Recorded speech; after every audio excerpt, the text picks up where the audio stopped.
হিন্দু পৌরাণিক ইতিহাসে এমন কিছু ভয়াবহ অভিশাপের উল্লেখ আছে যা আজও বর্তমানে দেখা যায়।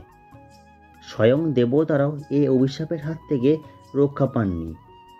একটা ছোট ভুল কিভাবে জীবন নষ্ট করে দিতে পারে তারই বড় উদাহরণ হলো আজকের এই কাহিনী। রামায়ণের একটি কাহিনী অনুসারে দেবী সীতার অভিশাপে আজও অনেকে কষ্ট ভোগ করছেন। এরা কারা এবং এরা কোন পাপ করেছিল? সকলকে স্বাগত জানাই আমার ইউটিউব চ্যানেলে। আজকে আপনারা জানবেন দেবী সীতার অভিশাপে কারা আজও কষ্ট ভোগ করছেন। প্রাচীন শহর গোয়াকে নিয়ে বিভিন্ন পৌরাণিক কাহিনী রয়েছে। রাম, লক্ষ্মণ, সীতা বনবাসে যাওয়ার পর পুত্র শোকে কাতর দশরথ একসময় প্রাণত্যাগ করেছিলেন। এই খবর পেয়ে পিতার পিণ্ডদানের প্রস্তুতিতে রামের কথা মতো লক্ষ্মণ বেরিয়ে পড়লেন সমস্ত প্রয়োজনীয় দ্রব্য সামগ্রী আনতে।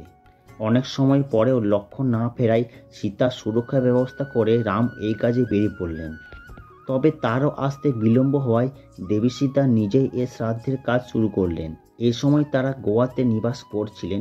দেবী সীতা প্রথমে ফাল্গু নদীতে স্নান করার পর মাটির প্রদীপ জেলে পূর্বপুরুষদের উদ্দেশ্যে দ্রব্যাদি উৎসর্গ করলেন। হঠাৎ তিনি এক পরিচিত কণ্ঠস্বর শুনতে পান। এরপর দেখলেন স্বয়ং দশরথ সেখানে উপস্থিত হয়েছে। তার আত্মা এই কাজে পরিতৃপ্ত। তিনি সীতাকে আশীর্বাদ করে স্বর্গলোক পরিগমন করলেন। পিণ্ডদানের সাক্ষী ছিল ফাল্গু নদী, বটগাছ, তুলসী, এক গাভী এবং এক ব্রাহ্মণ।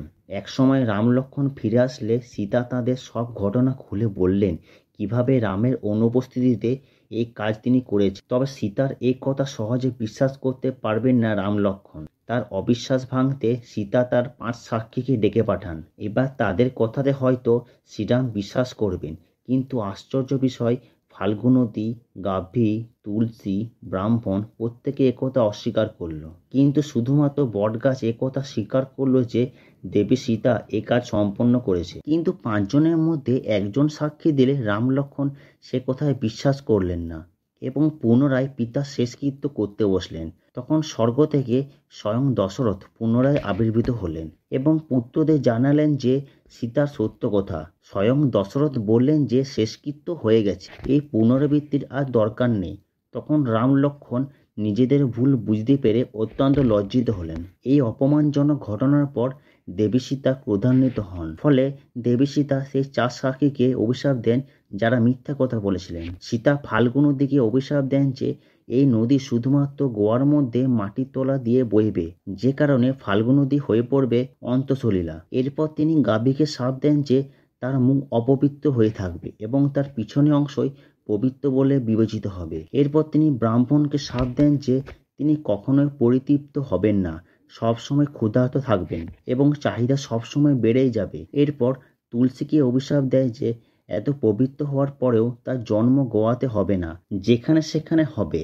এরপর বটগাছ সত্য কথা বলার জন্য বটগাছকে আশীর্বাদ করলেন, বটগাছ এ সবাই পিণ্ডদান করবে, এই গাছ সংসারে অত্যন্ত পবিত্র বলে গণ্য হবে।